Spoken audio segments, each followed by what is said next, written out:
Welcome back, everybody, to the official Line Ball Pool channel. My name is Max, and we are back once again with our part 2 of our discussion with Luke Terry of Ultimate Pool. Luke is a player, commentator, starting to get into the world of coaching as well. Big fan of snooker, pool, and all things Q Sports. Go back on the channel, check out part 1 if you haven't already. We go into Luke's journey into the world of pool, his love and joy of snooker, as well as his inspirations and how he got his big break with Ultimate Pool. I'll leave it in the description, I'll leave it in the pinned comment. I hope you've also been enjoying the other videos on the channel at the minute. We've got our King of the Hill Shootout Invitational Tournament happening, some other series coming up, such as our Power Play Invitational. So much great stuff coming, so I hope you've been enjoying all of that. But this is a bit different. We're getting to learn about someone who is on the scene, who's playing in professional tournaments, who's playing for prize money, and has dedicated himself to Q Sports. So Luke, welcome back to the channel. Yeah, good to see you again, Max. Thank you for being with us again. I hope you are well. And I have some different questions this time to elaborate on our conversation from before, because you mentioned about different rule sets.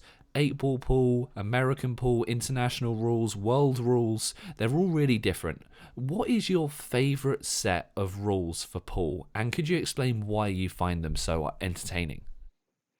I think it would have to be the international rule set, so the set that is done by Ultimate Pool.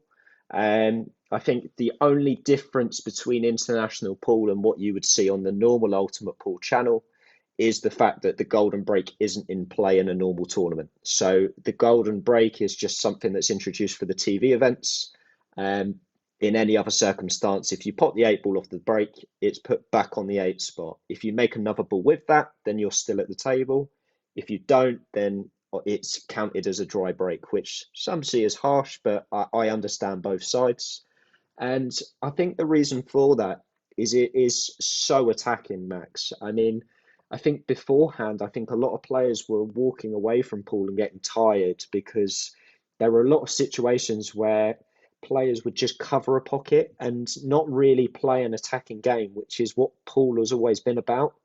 And it there are still ways to play safe, but it's a lot more attacking safety, and it requires a lot more kind of variance and movement on the cue ball, which I think is a lot more entertaining for people because I think we're at a point now with pool where it's not just a case of advertising it for the die-hard fan, but also at the same time advertising it for people that just want something to watch along to, which I think is definitely an area that pool can hit. And it's really nice to play as well because, as I say, it's quite quick fire.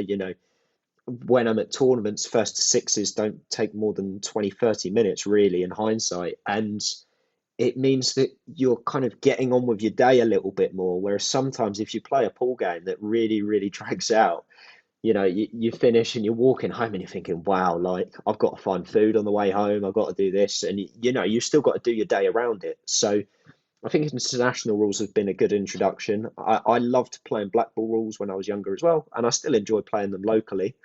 But I don't think I could do it as much as I used to just because of that longevity in it. But I mean, you've got the Chinese pool now as well, which is the same rules as Ultimate Pool, except it's done on a 9 foot snooker table with American pool balls. So you can imagine that that's quite tough, but actually it's really good to watch, and China have really taken it on board. Yeah, and that sounds really unforgiving as well for the pockets. You must have to, there's no wiggle room for error with that. And I feel like there's just so many rules to pull. I mean, I came in on the world rules in sort of 2016 in my local pool league. And even then, things have changed so much since playing those. And I think a fast attacking version of pool is the only way people can really enjoy it from the sort of viewing end. I think when you're actually playing it, there can be some fun in that slower play style. But in order to maintain audiences, you're completely right. And one thing that really helps maintain an audience and gives colour to a broadcast is the commentary. And you've had experience with that. You mentioned sort of getting into it by luck at the start, but you've built that brand out. So what is it like commentating on pool events? It must be so different compared to playing. It is. And the reason for that is because you never know what game you're going to be commentating on. I mean, obviously, there's a rough schedule that they give us on the day, but every player's got a different game style. So, I mean, I've been lucky on the last event. There was a lot of a man called John McAllister. John won the World Championships. I think it was back in 2019 from memory. But he's got a massive break on him, and everything is very seamless and very casual. But then obviously you look at the opposite side, and you've got players like Sean Chipperfield that barely get down, look at the ball, and then the ball's just in the pocket. And you've got all of these different players with different context. Everybody beats everybody, and it's really good to watch. And on top of that, we've now really pushed on this year with the women's series as well. The women now have their official pro series, and I was lucky to commentate on some of the games that weekend as well. And seeing the likes of Emma Cunningham, who's a four-time world champion, and Danielle Randall, who has pushed for years and years and years to win her first big event, and then finally did at the start of last year. And watching those players finally get the limelight that they've deserved for so long, it's just really nice to watch along. And commentating, you're always commentating with a professional or another commentator as well. So I feel like I'm learning on the job, which is quite nice. I've been lucky to sit down with the likes of Phil Harrison, who's a two-time world champion. And Phil, when you commentate with Phil, you basically sit there, you ask him a rough question, and then you just let him go on his tangent for 10 minutes, because you learn more in that 10 minutes than you probably would do playing at the table for 2 hours. Oh, that's brilliant. Yeah, I find when you're in that commentary position and you're brand new, being able to riff off of someone who's got that level of experience, it just helps you soak it all up. And Yeah, commentary to that end, it's brilliant when you do the sort of two-hander approach on sort of the much smaller scale of line ball that we do. Our first tournament was a two-handed commentary, and just because we had the two voices, they were so entertaining, riffing off each other, even when there was breaks in play and there was slow moments, because I think two-handed commentary really lends itself to personality being brought out of those characters. yeah. The tournament we've just had sort of going on, the King of the Hill one, which you can check out the series on the channel, it was a one-person commentary. We had an ex-BBC commentator who was doing this sort of as a very new thing, but that one suited one-handed because it was so fast that two voices, there wasn't much room for personality because of the sheer speed we did that tournament. But the first one, you get to share so much of who you are through two commentators. So for you, do you feel like you get to leave some of your personality on the table as well with your commentary? I think when I did Leicester Pool promotions, I initially started on my own. So I did learn how to kind of narrate my way through games, because I think when you commentate on your own, you're kind of more narrating what's happening at the table. Whereas if you're kind of with somebody else, you're kind of talking to that person about their day-to-day lives. And I remember the first commentary gig I ever did at Ultimate. Obviously, I've gone in, I've had that meeting. They've gone, "Oh, you are a commentator. Are you a lead, or are you just someone that wants to come in and commentate?" Obviously, they've heard the word lead. They've turned around and gone, "Great, we're going to throw you straight in at the deep end." I'm straight in the room, and I'm in there on my own. And I'm going, "Oh, who am I commentating with?" Because everybody had two people. And I mean, it was quite funny thinking back on it, but they turned around to me and they were going, "Oh yeah, you're going to do it with Eddie Barker." Eddie, one of the professionals on the Ultimate Pool scene. He's just lost 7-0 to Phil. Don't worry, he'll be fine. And you're sitting there and you're thinking, "Oh God, like this is my intro. This is the one that I can't mess up." And I'm either going to have an Eddie Barker that comes in that's just not going to want to talk because he's just been thumped 7-0, or I'm going to be able to kind of have that conversation with him. And luckily, Eddie is such a nice person. And I just had that back and forth with him. But I think the more confident you grow in it, the more you can kind of just have a laugh with people. And because I know some of the guys on the tour now very like on a personal note, it becomes a lot easier to kind of have that laugh with them back and forth. I think at times I like to have the discussion that goes off a little bit, and maybe I talk a bit more about the mentality, or maybe what they do in the week at their events and things like that. But also at the same time, I do love to speak about the game as well. But when you're doing the long days on the tours where maybe you're doing 8 or 9 hours of commentary, you do have to mix it up a little bit because otherwise you just become zombified. Yeah, I completely second what you said about that connection to the players, and I think that's something that really separates snooker and pool from so many other sports when the player and the media are constantly around each other. The pool and snooker players represent themselves, their own brand, as opposed to other sports where you're playing for a team where players and managers are chopping and changing always. You can have a connection with a player in a pool league for years and years because they're coming back, they're always representing themselves, and so you have that added advantage of being able to have that rapport with them, have that ability to commentate on them in maybe a bit more of a looser way because you know the person outside of it, and that personality level is so important. So I'd just like to, as a close for the commentary section of this discussion, what advice would you have for someone looking to get into commentary of pool and snooker? It can be advice more so to do with learning the craft or even just putting yourself in the right situation to be discovered like you were.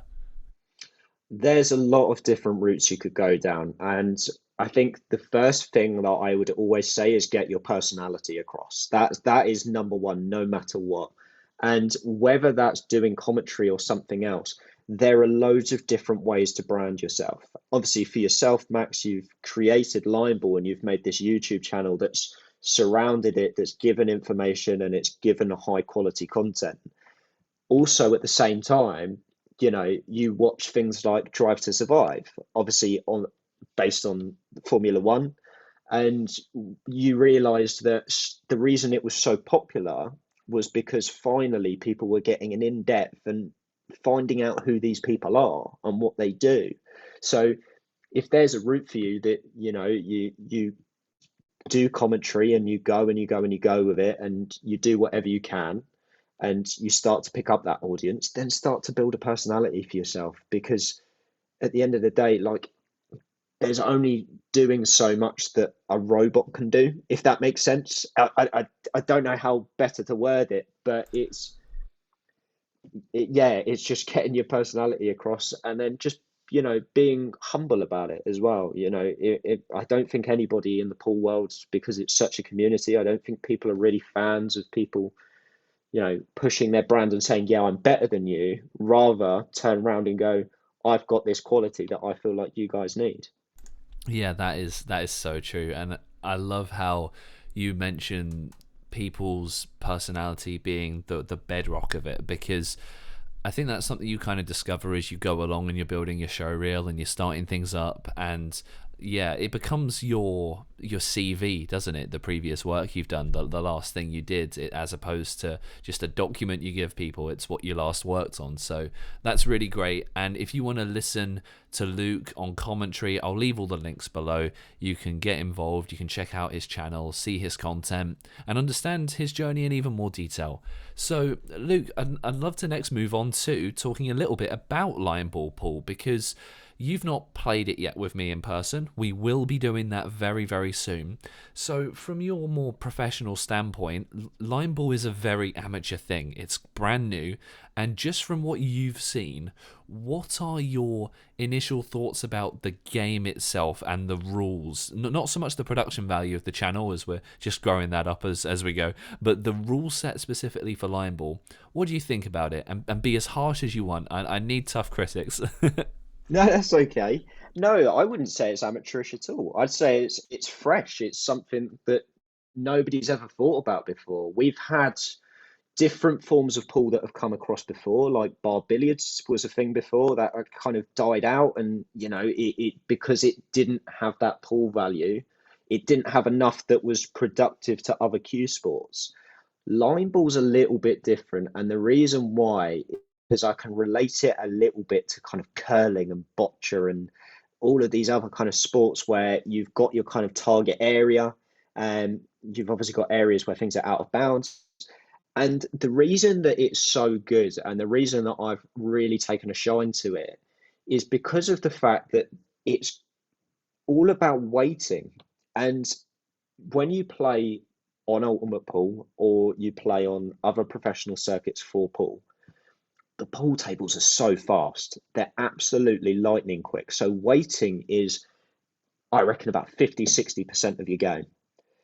Line ball is perfect for this. And the reason for that is because it teaches you about perfect cue ball placement. Where is the best place to put your target red, your target yellow?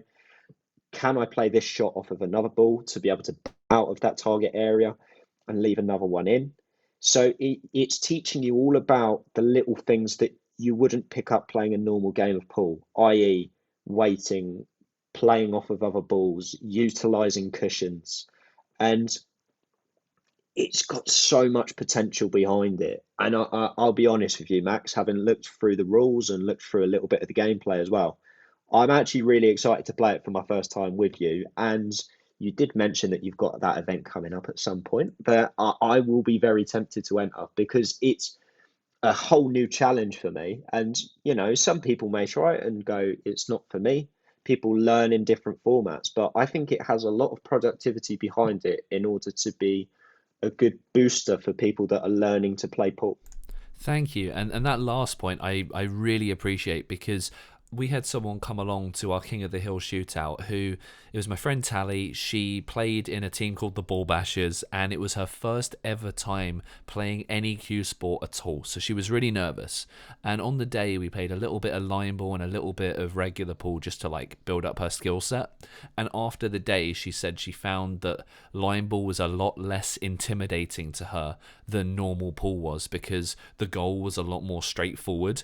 She was just starting with getting a ball into a zone, making contact with it properly, and she could focus on something very simple rather than having to be super precise. I think line ball's got a very low skill ceiling, and I'm really interested to see where the skill cap goes with people like you, because up until now, line ball's mostly been played amongst friends and family of myself, so having people with that professional pedigree. We've had Kieran Poole on the channel, had experience in the world of snooker. We've played with him. He's a brilliant ambassador for Q Sports and does an initiative called Rubbish Snooker. Kieran's great, and I beat him for the first few rounds of that. I'll give the spoilers for it because it's quite an old video on the channel. But I beat him for the first few points, and I had that. And then when the rules clicked with him, it was just incredible to watch him dismantle me. And the next sort of step with that, coming up on the channel before this next competition, it's the Lion Ball All-Stars versus the Dover Pool League. The Dover Pool League approached me and said, hey, we want to do a series with you where we play some international 8-ball and we play some Lion Ball. We've already recorded the series. It's coming out on the channel soon, and it was very interesting watching league players have a go at Lion Ball against my friends who are very amateur pool players, but very experienced Lion Ball players. And so seeing that balance is a really interesting one. But people like you are going to be the real test for the skill ceiling. So I'm interested to hear what your thoughts on that with it, because sports like snooker and pool, there's aspects to them that are almost impossible for the regular person to do. Like, I can't ever imagine doing a 147. Do you think there's any capability for line ball to have anything near that? I think there is. I think that we speak on Ultimate Pool about players maybe having that perfect game, and it hadn't really been done before on Ultimate Pool until probably the end of last season when Chris Melling turned up on a Sunday afternoon and just decided to dismantle Cole Bedford, who's a world-class player from Wales, and then Carl O'Donoghue, who's a world-class player from Ireland, back-to-back, 7-0, 7-0. Cole only had one shot in 7 games, and Cole didn't even get anything off a break.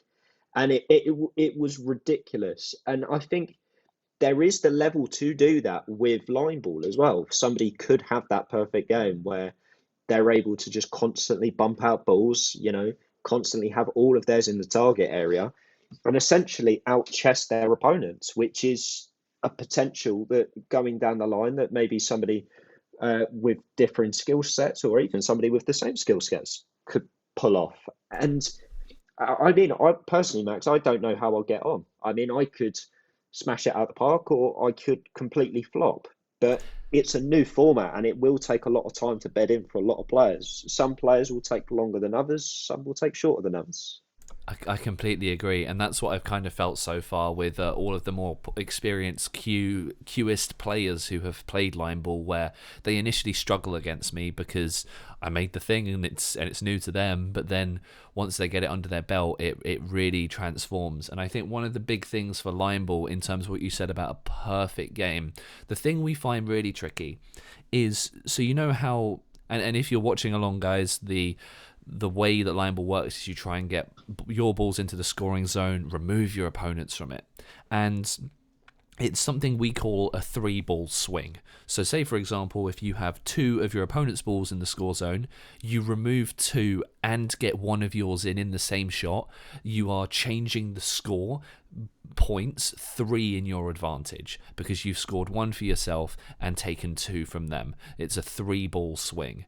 Now, we've only seen on camera that happen twice, and the same player did it in one game, and we haven't seen it again on camera since. It's happened off camera a couple times, but for us, that is like our mini equivalent of like a 147, or I know it's obviously nowhere near as difficult, but you have to do it within one shot. And I think that's the sort of thing that separates line ball, is that it's really all about the singular shot, whereas the talent you have to show on Ultimate Pool to be able to do what they're doing over multiple games, and the stamina, like you mentioned, to play that kind of environment, it's completely different. So for everyone watching, get excited because Luke is going to be playing line ball here on the channel. I'm going to be appearing on his channel as well, doing a video for him. So we'll leave all the links to that in the description as those start coming out. Check the pinned comment as well. All the links will be down there. So Luke, heading just back to pool now quickly, just to wrap everything up. We've talked about advice for commentary, but I'd love to get some advice from you on what you would suggest to new pool players, maybe people kind of in and around my level, where we're kind of competent at a pool table, we could maybe play in an amateur league and hold our own against some people. What would you recommend to someone in that space to grow as a player? I think what you'll find with pool, and it's different to a lot of different sports, whether you're playing football or rugby or tennis, is that pool is very much a centered community, no matter which area you're in. So I know, for example, obviously you're in Canterbury. Obviously, Canterbury's got a nice club down there. And to be honest, you Kent is a very strong area as well, Max. There's a lot of pros that do come from Kent, but it's a case of you need to support your community. And we've had, I personally, I love this story. There's a lad called Jacob Jackson that's from East Grinstead. Um, he does have special needs, but he's a grown adult now, and he's got these independent things that he loves to go off and do, and one of them is to play pool. And when he started, he really struggled for results, and when you start off, it's tough. I mean, when I first played in the East Grinstead League, my win percentage, I think, was 28% or something like that. It wasn't great at all. But over time and over consistency of playing and working hard, eventually you start to get results. And that was exactly the case in Jacob's story. And he's turned up this year and he's beaten some great players. He's got some great results. And whenever we look on our app and we look at the results, we're just buzzing for him whenever he gets results, because we know he's buzzing whenever he wins a game. And that's exactly what other players should look to, is just giving themselves those short targets. Okay, you might be a small fish in a big pond entering a league. You might be totally new to the sport. You may have played a little bit and maybe you haven't got that confidence yet, but you will only get better playing better players. And over time, playing against those good players, you learn what they do, and eventually you build yourself up enough that even if you're not winning every game in that league, you might go somewhere else and start to get results. And it's little things like that that will push you. And with those little progressions, eventually you become a great player. And I'll be honest with you, Max, I've been gutted before to see great players in East Grinstead kind of give it up because they felt like there's no future in it. Whereas now there is, and now there's a community, especially in my hometown of East Grinstead, that if anybody locally is watching along, just wants more people. They just want more people to come along and have a laugh and just progress with them. Our singles, we had 48 players in this year, which was a good turnout. But pool's the second most played sport in the country. I mean, everybody goes and plays pool on their nights out. So why not enter a league? Why not book out a Thursday night where you go, do you know what? I'm going to turn up and play. And if I win, I win. And if I lose, I lose. If not, it's a good night out and it's an excuse to go out with your community. And that's exactly what pool's about. And that's exactly what I know Lion Ball's about as well. So whether you come to me and you're a pool player, whether you come to Max and you're a line ball player, or whether you cross over and do both, get yourself involved. That's a great way to end it. I completely agree. And I think actually there's one distinct advantage that I have in line ball in terms of getting new people involved that it extends differently from regular pool, because the way you rack up the balls on a line ball table is weird. It's different to normal pool, and if you see it across a pool table, there's no version of rules you play that ever would make you understand what's happening without learning.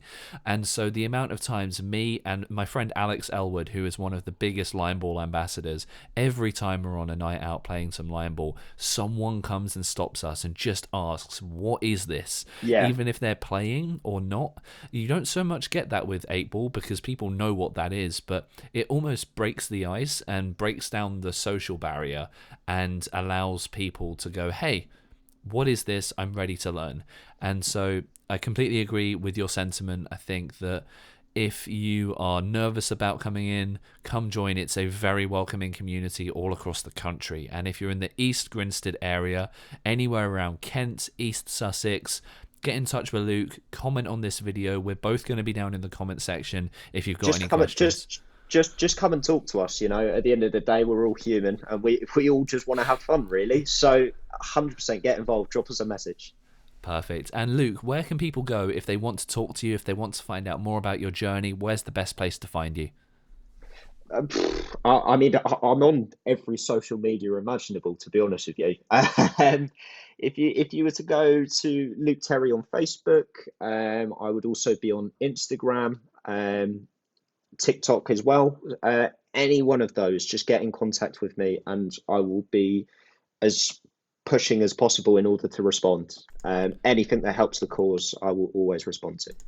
Brilliant. Thank you, Luke. And Luke, just finally, I'd like to ask, is there anything you wanted to say on today's interview that I haven't asked in a question? Do you know what? I think it's just a thank you to everybody that supported me to get to this point. And actually a little shout out to Tom Axtell as well, who obviously brought the two of us together.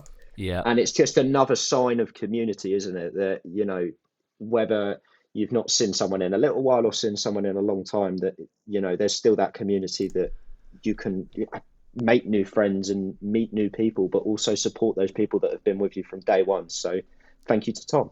Yeah, absolutely. I completely agree with that, because Tom, I know from uni, you know from your childhood, and Tom has appeared on the channel before as well. He appeared in one of the very first Lion Ball battles we did back in summer last year, so you can go and check that video out. It's Lion Ball Pool Battle 4. He's going to be in our Lion Ball League, which I'm going to talk to Luke about after this. And if Luke's in Lion Ball League, it's because of this, and if he isn't, it's probably because he couldn't make the dates, because we're going to try and get Luke involved in the next piece of Lion Ball, so I'm sure we'll be seeing him much more on the channel. But yes, don't forget to go and check out everything to do with Luke. Listen to part 1 of this interview if you haven't already, to get Luke's initial journey into pool and snooker, and stay tuned on the channel, subscribe, and you will be able to see part 3, where Luke and I will be introducing Lion Ball to him and we'll be playing it for the very first time.